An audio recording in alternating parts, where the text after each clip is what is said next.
First advance congratulations అండి సాంప్రదాయాన్ని సుబినికి కూడా థ్యాంక్ యూ. అంతే అంటే మైక్ తీసుకుంటూ చెప్తున్నాను అనమాట నేను దానికి. All the best. అండ్ నా I request star writer amazing producer Kona Venkat garu మాట్లాడాల్సిందిగా కోరుకుంటున్నాను ఇప్పుడు. Hello first of all media మిత్రులందరికీ వచ్చిన వాళ్ళందరికీ బిగ్ థ్యాంక్స్. ఎందుకంటే మీకు సినిమా ఏమాత్రం బాగున్నా ఎంత బాగుంటే దాని ఆకాశం అంత ఎత్తు పెంచుతారు. ఇలాగ ఈ మధ్యన రిలీజ్ అయిన ఎన్నో సినిమాలు దానికి ఎగ్జాంపుల్స్. అలాగే నేను నా లైఫ్లో నా కెరియర్లో నన్ను బాగా ప్రేమించే వ్యక్తులు అందరూ స్టేజ్ మీద ఉన్నారు. వీళ్ళందరూ ఇంక్లూడింగ్ మా తమ్ముడు తమన్, నేను తమ్ముడు తమన్ అంటుంటా. వీళ్ళందరినీ నేను ఎందుకంటే ఫస్ట్ మా సినిమాకు సంబంధించిన talkie fun part whatever ప్రపంచాన్ని చూపించబోతున్నాం. నేను ఇష్టపడే నేను ప్రేమించే వాళ్ళ మధ్య జరగాలని నేను వీళ్ళు ఏరి కోరి పిలుచుకున్నా. అలాగే ప్రతి సినిమాకి ఏదో ఒక సినిమా ఉంటుందన్నమాట, ఒక లీడ్. ఈరోజు ఈ సినిమా జరగడానికి కారణం నిన్ను కోరి అనే ఒక సినిమా. శివ అనే ఒక డైరెక్టరు ఒక మీనింగ్ఫుల్ ఒక గుండెలోంచి వచ్చిన ఒక లవ్ స్టోరీకి ఎంత వాల్యూ ఉంటుంది అన్నది, దాని యొక్క ఆ సక్సెస్కి ఎంత ఇంపార్టెన్స్ ఉంటుంది, జీవితాంతం ఒక మెమరీలాగా ఒక మంచి జ్ఞాపకంలాగా అతను నాకు ఇచ్చాడు. ఆ సినిమా అది రావడం వల్లే ఈరోజు బ్యాండ్వాళ అన్న సినిమా వచ్చింది. దాని వాల్యూ ఏంటో నాకు అర్థమైంది, దాని టేస్ట్ నాకు అర్థమైంది. నాకు బాగా గుర్తు. నాకు ఒక ఫ్రెండ్ తను రికమెండ్ చేసినప్పుడు తన నెంబర్ ఇచ్చాడు. ఒక మంచి స్టోరీ ఉంది శివ దగ్గర అని. నేను శివకి ఫోన్ చేస్తే తను అప్పటికి ట్రైన్లో ఉన్నాడు వైజాగ్ వెళ్తున్నాడు. నేను కోన వెంకట్ని మాట్లాడుతున్నాను, నీ దగ్గర స్టోరీ ఉందని అట్లాంటా నుంచి ఫ్రెండ్ ఇచ్చాడు నెంబరు. అంటే వచ్చేయమంటారు సార్ అన్నాడు. అంటే చైన్ లాగి దూకేసేలా ఉన్నాడు. వద్దు నువ్వు వచ్చినా కూడా కలవను నేను, నువ్వు ఎందుకు వెళ్తున్నావో పండక్కి ఆ పని చూసుకొని రా, అప్పుడు కలుస్తా నేను. లేదు సార్ వచ్చేస్తా సార్ అంటున్నాడు. అంటే అంత ఆకలి మీద ఉన్నాడు. తన ఫీలింగ్స్, తన ఎమోషన్స్, తను రాసుకున్న కథ ద్వారా అని ప్రపంచానికి చెప్పాలన్న ఒక ఆకలి మీద ఎంతోమంది ఉంటారు. అందరూ మనకు తగలరు. ఎక్కడో ఒకడు ఆ దేవుడు రాసిపెట్టి ఉంటాడు, నాలాంటి వాళ్ళని ఎంచుకుంటాడు. నీ ద్వారానే నీకు బాధ్యత ఇస్తున్నాను, ఒక మంచి డైరెక్టర్స్ని, మంచి దానివల్ల 100 కుటుంబాలు బాగుపడతాయి అని నన్ను ఆ దేవుడు ఎంచుకున్నట్టు ఫీల్ అవుతా. అలాగా తను నా ఆఫీస్కి వచ్చి నా ఆఫీస్లోనే ఒక రూమ్ని బెడ్రూమ్ కింద మార్చేశా. అక్కడే ఉండి 3 నెలలు. ఆ తర్వాత వెళ్ళి నానికి చెప్తే నిన్ను కోరయింది. అది ఒక మెమరబుల్ ఫిలిం నాని ఫిల్మోగ్రఫీలో. ఈరోజు తన బర్త్డే కాబట్టి ముందు నేను ఆ సినిమా గురించి చెప్పాలనుకుని చెప్తున్నాను. అలాగే ఆ రోజు ఎలాగైతే తను నా ఆఫీస్లోకి వచ్చి తను చెప్పినప్పుడు ఆ జెన్యూనిటీ, తను నోటితో చెప్పట్లేదు, తన గుండెతో కథ చెప్పాడు నాకు. తన గుండెతోటి లోతుల్లోంచి అతను చెప్తుంటే కన్నీళ్ళు వస్తున్నాయి. అసలు ఇంత అద్భుతంగా ఏంటో ఒక ఇంతమంది మన మధ్యన ఉంటారు, ఎంతో కొద్ది మంది మీద ఆ ఫోకస్ లైట్ పడుతుంటుంది.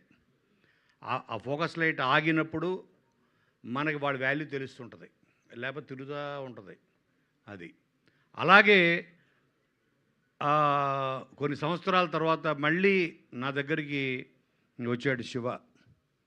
సో నేను అదే అనుకున్నాను, సతీష్, అటు శివ ఇటు సతీష్. అలాగే ఒక ల్యాప్టాప్ వేసుకొచ్చి ఓపెన్ చేసి సాంగ్స్ పెట్టాడు, ఇది పెట్టాడు, నుంచున్నాడు, డ్యాన్స్ చేస్తున్నాడు, చెప్తున్నాడు. నాకు ఎగ్జాక్ట్గా మళ్ళీ ఇంకొక శివని చూసినట్టే ఉంది నాకు. అండ్ అదే హార్ట్ తోటి, అదే గుండెతోటి మళ్ళీ నాకు కథ చెప్పాడు. అదే band Melam.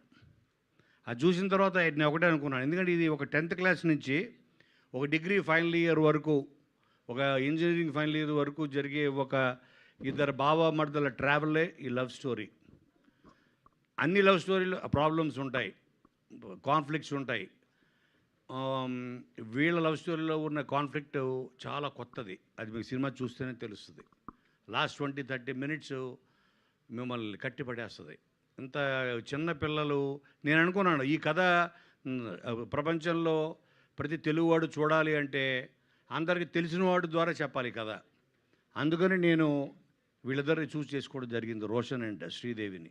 I need best actors, ఆ ఏజ్ గ్రూప్ సూట్ అవ్వాలి, ప్లస్ ఆ పెర్ఫార్మెన్స్, ఆ క్యాలిబర్ ఉండాలి, వాళ్ళకి నవ్వించాలి, ఏడిపించాలి, అన్ని రకాల ఇది చేయాలంటే ఆ క్యాలిబర్ నేను వీళ్ళిద్దరిలో చూశాను.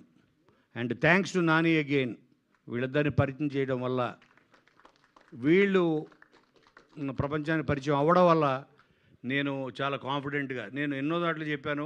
చాలామంది అన్నారు నాని అంత గొప్ప యాక్టర్ అవుతాడు అని. చాలామంది కొంతమంది హట్ అయ్యారు. నాకు అర్థం కాలేదు, నానితో కంపేర్ చేస్తారేంటని. మనం మన లైఫ్లో ఒక గోల్ పెట్టుకుంటాం, ఫలానా అంత గొప్పోడు అవ్వాలి, నువ్వు ఇంత గొప్పోడు అవ్వాలని అంటుంటారు పేరెంట్స్. సచిన్ టెండూల్కర్ అంత గొప్ప క్రికెటర్ అవ్వాలని. అంటే కానీ సచిన్ని తొక్కేమని కాదు అర్థం దానికి. సో ప్రతి వాళ్ళకి ఒక బెంచ్ మార్క్ ఉండాలి ఆ లైఫ్లో. నాకు తెలిసి తన పెర్ఫార్మెన్స్ చూసి తను పెట్టుకున్న బెంచ్ మార్కే నాని అనుకుంటున్నాను నేను. సో అందుకని like it's not a comparison, అది ఒక గోల్. అంటే ఇక దానికి మించి లేదని అర్థం, అంతకన్నా గొప్ప పొగడత ఇంకోటి లేదు. అలాగే మొన్న ఓ టీజర్ రిలీజ్ అయ్యి మేము చిన్న స్పెషల్ గ్లిమ్స్ వదిలాము. తమన్, నువ్వు చూసావు అది? అందులో ఏంటంటే తను మధ్యలో వెళ్ళిపోయి గర్ల్ ఫ్రెండ్స్ కన్నా చిన్నప్పటి నుంచి ఉండే స్నేహితుడు బెటర్ అని స్నేహితుడికి తాళి కట్టేస్తాడు హీరో. అది చూసి కొంతమంది కనెక్ట్ అయ్యారు ఒక సెక్షన్. సార్ మీరు మమ్మల్ని కూడా గుర్తించారు, గే లవ్ స్టోరీ చెప్తున్నారు అని. అరే నీకు ఎలా అర్థమైంది ఏంట్రా, ఇది గే లవ్ స్టోరీ కాదురా. అంటే ఇప్పుడు తాళి కట్టాడని ఆ నెక్స్ట్ డే పాల గ్లాస్ పట్టుకుని వెళ్తాడు లోపల రూమ్లోకి అని మీరు ఏదేదో ఊహించుకున్న కాదు. అది ఓన్లీ ఒక సింబాలిక్ జెస్చర్. అంటే మన చిన్నప్పటి నుంచి ఉండే స్నేహితుడు మనకి మధ్యలో వెళ్ళిపోయి మనల్ని ముంచి వెళ్ళిపోయే గర్ల్ ఫ్రెండ్స్ కన్నా మనకి ఫ్రెండ్సే బెటరు అని చెప్పడం అన్నది దాని ఉద్దేశం. సో కాబట్టి బ్యాండ్ మేళం డెఫినెట్గా మిమ్మల్ని అందరినీ, అంటే వీళ్ళు చాలా ఓ లేత టెండర్ లవ్ స్టోరీ ఇది. అండ్ దీంట్లో ఎస్పెషల్లీ నేను చెప్పాల్సింది సాయి కుమార్ గారి గురించి. నేను ఫస్ట్ కథ చెప్పించింది ఆయనకే. ఆయన చెప్పిస్తే నేను సతీష్ని పంపించే ఇంటికి పంపిస్తే ఆయన స్టోరీ విని ఆయన నాకు ఫోన్ చేశాడు, నీ దగ్గరికే ఎలా వస్తాయి కోన ఇలాంటి కథలు అని. నిన్ను ఎత్తుక్కుంటూ ఎలా వస్తాయి, లేకపోతే నువ్వు ఎత్తుక్కుంటూ వెళ్తావా, అవి నిన్ను ఎత్తుక్కుంటూ వస్తాయని. నేను చెప్పాను కదా, ఇది డిజైన్ ఆఫ్ గాడ్. ఆయన నన్ను ఎంచుకుంటున్నాడు, నువ్వు ఇలాంటి కథలు పాప వీళ్ళని తీసుకురా బయటికి, వీళ్ళని ప్రపంచాన్ని పరిచయం చేయని. అలాగే తర్వాత చెప్పించిన వ్యక్తి చంద్రబోస్. ఇప్పుడు మీరు విన్న ఆ సాంగ్ బెల్లం చుట్టూ ఈగ లెక్క అని. సో ఆ సాంగ్ అలాంటి 3 ఎక్స్ట్రాడనరీ సాంగ్స్ రాశాడు. అలాగే కాసర్ల శ్యాము. ఇలాగ ద బెస్ట్ టెక్నీషియన్స్ ఇవ్వాలి మన సతీష్కి అని నేను చేయగలిగినంత support, not only as a producer, క్రియేటర్గా, screen play side, whatever, the best టెక్నీషియన్స్ని ఇచ్చి రేపొద్దున ఈ 13th నాడు మీ ముందుకి తీసుకొస్తున్నాం. ఇది యాదృచ్ఛికంగానే అనుకోకుండా అదే రోజు అవ్వడం అన్నది కోర్టు, అది కూడా like it's design of the God.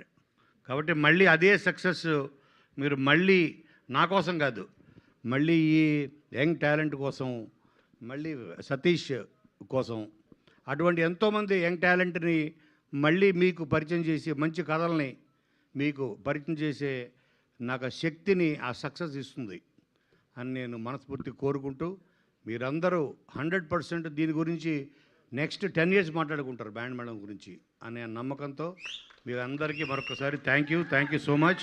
Thank you తమ్ముడు Thaman, thank you so much for coming. నువ్వు రావడం వల్ల ఇది చూసావా, ఇక్కడ కొంతమంది కొణిదలు అంటున్నారు, కొంతమంది నందమూరి అంటున్నారు, కానీ దీని మాత్రం నాకు ఎప్పటికీ తమ్ముడు తమ్మనే. థ్యాంక్ యూ కోన గారు. మీరు రాసిన సినిమాలు చూసాము, మీరు ప్రొడ్యూసర్గా తీసిన సినిమాలు చూసాము, ఈ సినిమాలో మీరు చేసిన డ్యాన్స్ని కూడా చూసాము. థ్యాంక్ యూ సో మచ్ ప్రమోషన్స్లో. అండ్ 13th బిగ్గెస్ట్ సక్సెస్ అందుకోవాలని మనస్ఫూర్తిగా కోరుకుంటున్నాము. And sir